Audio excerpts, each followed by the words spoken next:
Olá pessoal, boa tarde. Hoje a gente está se vendo pela 8ª vez, eu tive que olhar ali, né? Porque realmente em números eu não sou muito boa. E o nosso último assunto foi exatamente a primeira tópica do Freud e como essas instâncias dinâmicas elas interagem entre si, né? Como é a dinâmica entre essas instâncias quando ele resolve estabelecer uma ideia subjetiva de psiquismo. Hoje, né, eu quero falar sobre uma coisa importante a respeito do inconsciente. E por quê? Porque é justamente o inconsciente que diferencia a psicanálise das outras abordagens da psicologia. E dentro do inconsciente existe algo que é importantíssimo de ser analisado, né? E vai ficar muito claro em alguns textos do Freud. E depois, principalmente nos textos do Lacan, a palavra, né?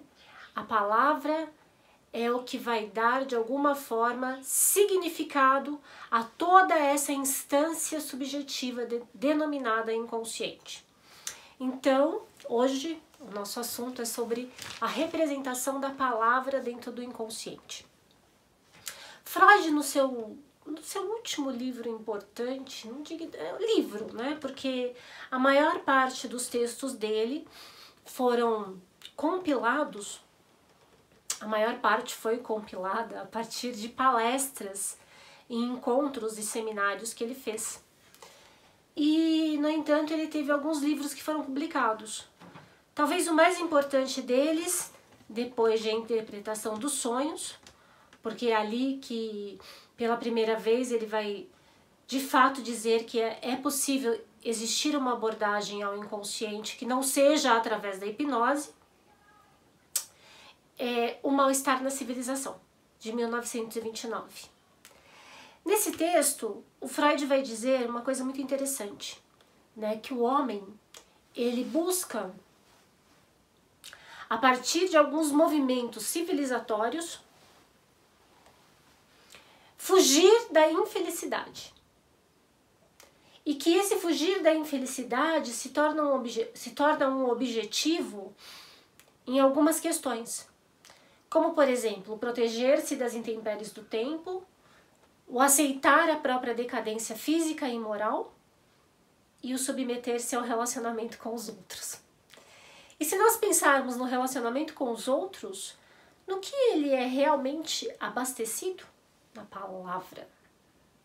Então, o nosso inconsciente, que quando Freud o teoriza, ele diz, o inconsciente ele tem conteúdos infantis e trabalha a partir da certeza do sim ou do não, no princípio do prazer, ele está querendo dizer o quê?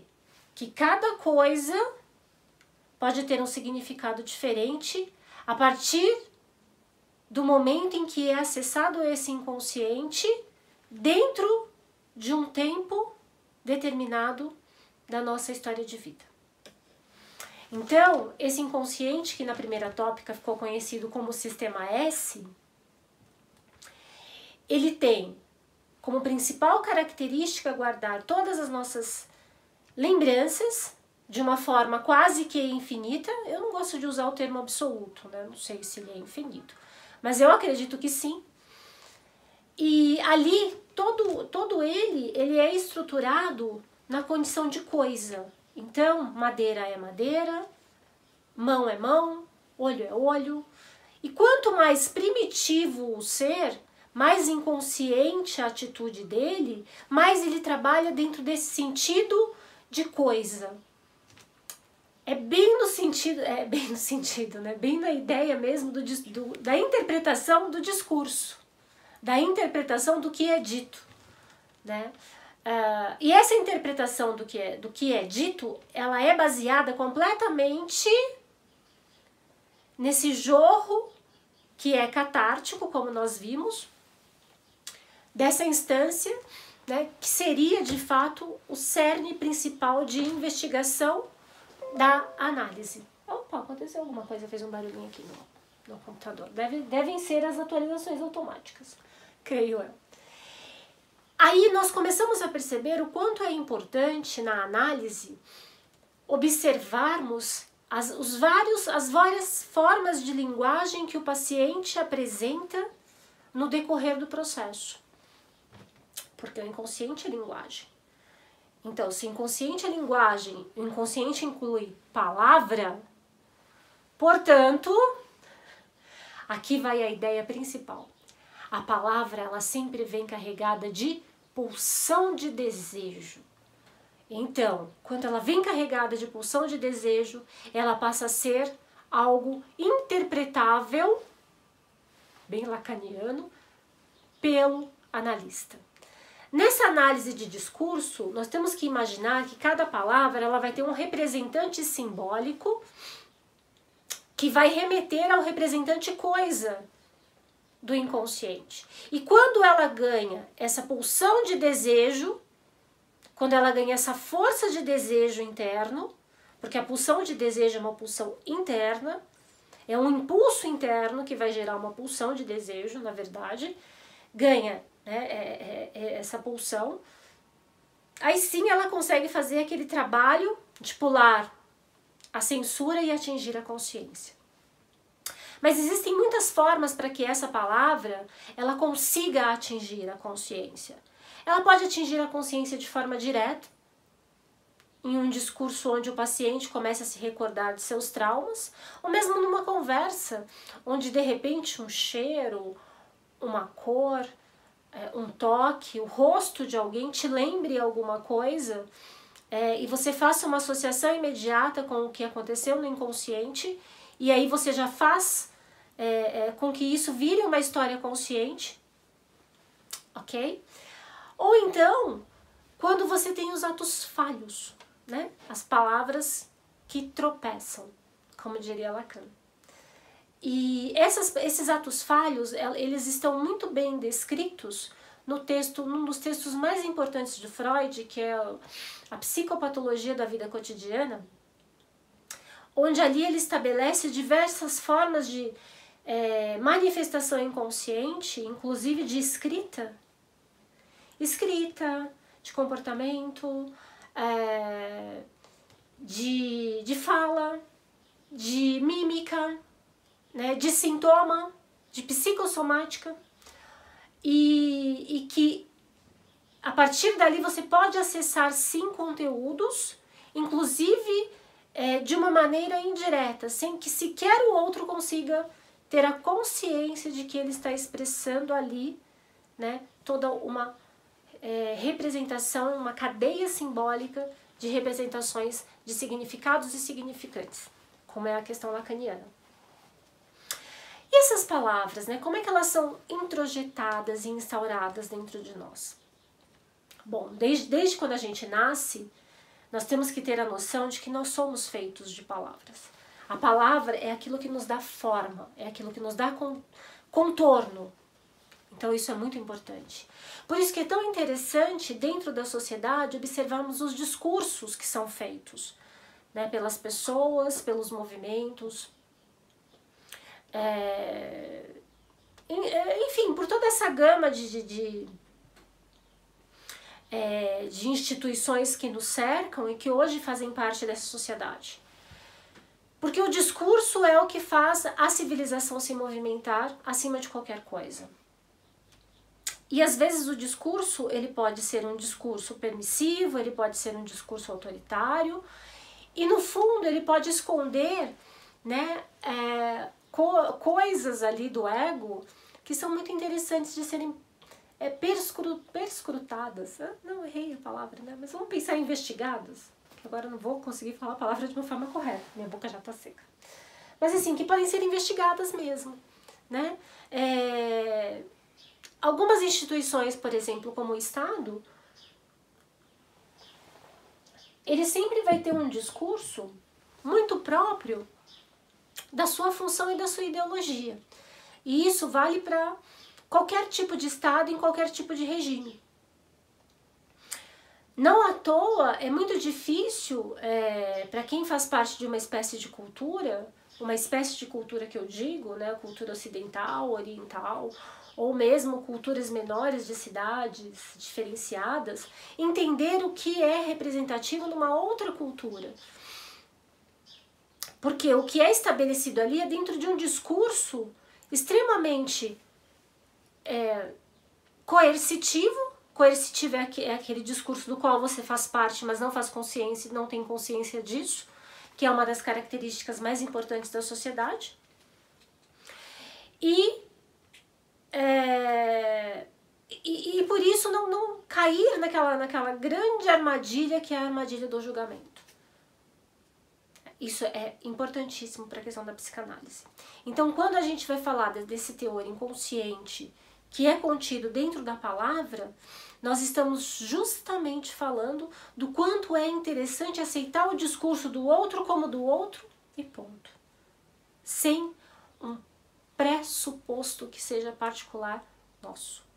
A partir do momento em que sentamos a nossa cadeirinha para ouvir o que o paciente tem a nos dizer, é o discurso dele que é válido e que está ali para ser analisado. Né? A palavra ela vai se tornando cada vez mais importante também à medida em que a linguagem ela ganha, desde a época das cavernas até agora, onde temos uma sociedade com engrenagens extremamente complexas, uma questão de interpretação diferenciada. Então, vamos pensar assim, coisas que antes, talvez lá na época do Freud, ou mesmo nos anos 70, na época de Lacan, tinham uma importância muito grande, hoje, por exemplo, elas começam a ser de alguma forma desconstruídas. Em formas de alguma forma, né, e em forma de novos valores que surgem. Se a gente pensar na questão da tecnologia hoje, o quanto isso influencia o comportamento dos jovens, das crianças, inclusive dos adultos e até dos mais maduros, vamos colocar assim, é fundamental para que a gente possa perceber o quanto é importante que a psicanálise também seja algo, né, que se mova e que consiga de alguma forma abarcar essa sintomática, que é uma sintomática de caminhar conforme a sociedade caminha. E a sociedade caminha principalmente nessa evolução de linguagem. Então, se antes nós tínhamos o inconsciente, que de alguma forma ele era estritamente estudado como neurótico, né, onde ele só reprimia e ele era baseado em conteúdos traumáticos, hoje a gente já pode pensar que a nossa sociedade já pode imaginar um inconsciente aí que, a partir da expressão da linguagem, ele comece a ter a percepção de que vivemos uma sociedade onde os seus indivíduos tenham um distanciamento maior da realidade e pulem da neurose coletiva para uma espécie, né, de caminho limítrofe entre neurose e psicose, onde é um afastamento maior da realidade. Não à toa, né, as redes sociais estão aí, né? Estão aí, inclusive, para manter essa ideia, né, que o Bauman vai falar de uma maneira muito inteligente no livro dele, Mal-Estar da Atualidade. Não, mentira, Mal-Estar da Atualidade é do Birman, perdoem-me. Mal-Estar na Pós-Modernidade, do Zygmunt Bauman, que ele vai falar que hoje a grande busca, né, que permeia a fantasia humana é a da liberdade. Mas qual é essa liberdade? Que palavra é essa que tem tanto para ser simbolizado e que na verdade ela consegue ser tão esvaziada no nosso dia a dia? E que há uma busca incessante das pessoas, mas que parece que ao invés delas irem atrás dessa liberdade, elas a cada dia se prendem e se escravizam em novas formas de vícios. Interessante de pensar, né? E como esse inconsciente também, ele vai jorrar de uma forma diferente, né, com personagens que são criados atrás da telinha, desse bichinho aqui, ó, do outro bichinho que tá me gravando aí, não é?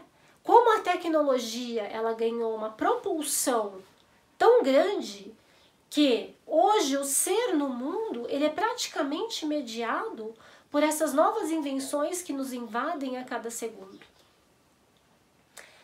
Assim, se nós considerarmos a questão da primeira tópica, muitas vezes o nosso desejo fica extremamente atrelado à ideia do que acontece em redes sociais, o que acontece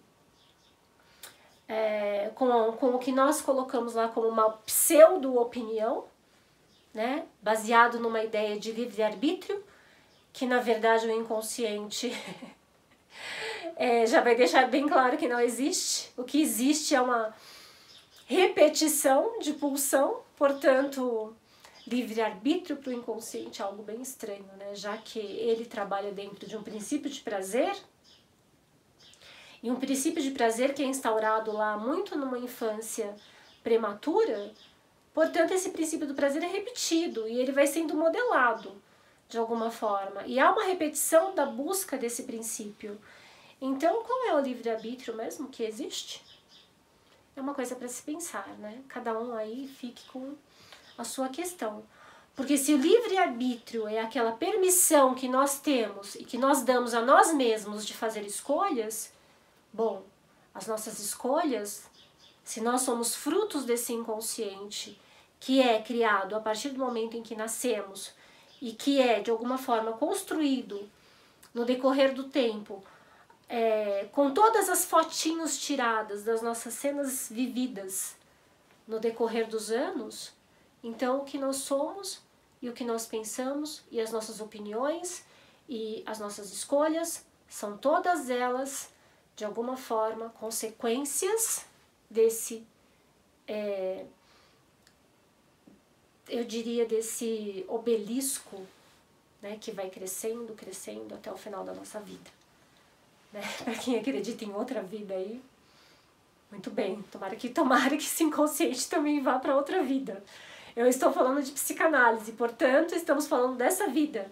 Né? Estamos falando de uma questão aí filosófica que inclui a questão do existencialismo, portanto, a vida pela vida, né? O existir pelo existir, o ser pelo ser. Né? Já pensando na questão do Sartre. E sim, né, a ideia é que a psicanálise é baseada nessa interpretação do que é dito. Então, portanto, nós vamos fazer basicamente, hoje em consultório, uma análise de discurso. Né? Qual é a ciência mais próxima disso tudo? Seria a linguística, talvez. Né? Até porque no erro de um sufixo, de um prefixo, de uma palavra, ou na colocação errada de uma frase, ou até mesmo em algumas perguntas que são colocadas a partir de uma colocação, mas que já pressupõe uma ideia pré-estabelecida de alguém, já nos dá acesso a um outro tipo de ideia que aquele outro tem. Né? O inconsciente é cheio dessas minúcias. Né? Ele é cheio desses pequenos arranhõezinhos que vai deixando. Né? Por isso que é tão rico. Né? Por isso que o ser humano ele tem essa riqueza tão grande. E por isso que, se nós somos constituídos de palavra, né? Se nós somos desenhados e tatuados por palavras, a forma também de reverter qualquer processo psicopatológico vai bater na mesma questão. Né? A palavra cura. Freud dizia isso. Eu penso mais, eu não vejo a palavra como um remédio, mas eu vejo a palavra como um atenuante. A partir da palavra também a gente consegue atenuar. A gente consegue, de alguma forma, mostrar ao outro outras possibilidades, ou melhor, novas possibilidades, que talvez ele não vislumbrasse, caso não houvesse ali aquele acender de lâmpada. Né? Como é interessante pensar no inconsciente dessa forma. E que riqueza nós temos, né? Hoje, basicamente, os lacanianos repetem muito o que foi dito pelo próprio Jacques Lacan, né, o inconsciente é estruturado em linguagem. E dentro dessa máxima é possível, inclusive, em casos de psicose, que possamos compreender delírios de esquizofrênicos. Genial. Ou seja, o delírio que algum tempo antes de Lacan era tido como algo completamente nonsense, a partir das ideias de que o inconsciente é baseado em linguagem e a linguagem ela tem todo um simbolismo por trás, então o delírio também passa a fazer sentido. O psicótico também pode ser interpretado em seu momento mais cruel, né, onde ele se afasta completamente da realidade. E aí, quando ele se afasta dessa realidade, ele começa a ter aquele jorro completamente do id, que é a segunda tópica, que a gente vai ver daqui a alguns encontros. E quando ele se afasta completamente do id, ele só deixa vir os símbolos do inconsciente. E a partir da interpretação dessa cadeia simbólica, dá muito bem para começarmos a tentar entender o que houve na vida desse indivíduo que o fez chegar a um rompimento tão grande, né, com a realidade. Gente, acho que é isso. Acho que é muito legal a gente começar a entender a questão da palavra no inconsciente, para que a gente possa retomar depois outros pontos importantes, né? E no nosso próximo encontro eu vou falar um pouquinho dessa questão de distância de realidade e psicopatologias e questão de personalidade, mas ainda nós não vamos criar uma ideia ligada às personalidades freudianas, mas sim um pouquinho de Lacan, ok? Até lá!